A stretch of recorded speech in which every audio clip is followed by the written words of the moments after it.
பாட்டில் pump. குழந்தைங்களா, இன்னைக்கு நாம பழைய தண்ணி பாட்டிலை வச்சு சூப்பரான நீர் இறைக்கும் பம்ப் செய்ய போறோம். இதை செய்ய தேவையான பொருட்கள்: ஒரு மூடியுடன் கூடிய பழைய பிளாஸ்டிக் தண்ணீர் பாட்டில், கத்தரிக்கோல், ஒட்டும் டேப், அவ்வளோதான். இப்போ இதை எப்படி செய்யறதுன்னு பார்க்கலாம். முதல்ல பாட்டில் மூடியில இப்போ பார்க்குற மாதிரி ஒரு தொலை போட்டுக்கோங்க. இதே போல பாட்டிலோட அடிப்பகுதியில கத்திரிக்கோலை வச்சு ஒரு துளைய போடுங்க.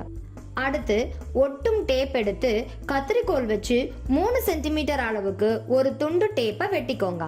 அந்த துண்டோட ஒரு பகுதியை 1 சென்டிமீட்டர் அளவுக்கு இப்போ பார்க்குற மாதிரி உள்நோக்கி ஒட்டிக்கோங்க. இப்போ அந்த டேப்பை 2 சம பகுதியா கத்திரிக்கோலை வச்சு வெட்டுங்க.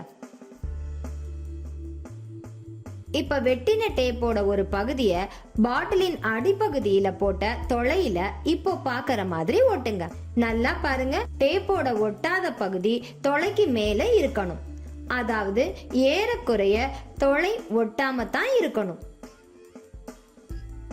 இதையும் நல்லா பாருங்க, துளையில டேப்போட ஒட்டாத பகுதி இருக்கணும். தொலைக்கு மேல ஒட்டாத பகுதி இருக்கிறதால அந்த பக்கத்துல இருந்து தள்ளும் போது இது திறக்குது. இப்போ இந்த பாட்டில் அமைப்பை அப்படியே எடுத்து தலைகீழா கவிழ்த்து ஒரு பக்கெட் தண்ணீர்ல அமுக்கி பாட்டில அழுத்திட்டே இருக்கும்போது இப்ப பாக்குற மாதிரி நீர் மட்டம் அதிகமாகிட்டே வரும்.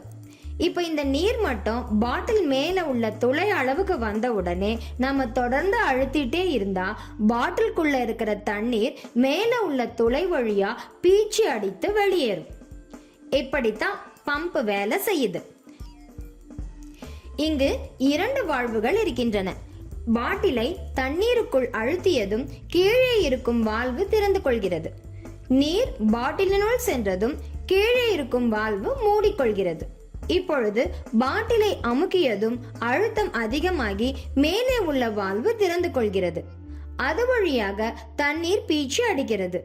இந்த 2 செயல்பாட்டையும் தொடர்ந்து செய்யும் போது தண்ணீர் மேலே இருக்கும் துளை வழியாக பீச்சி அடிக்கப்பட்டு கொண்டே இருக்கும்.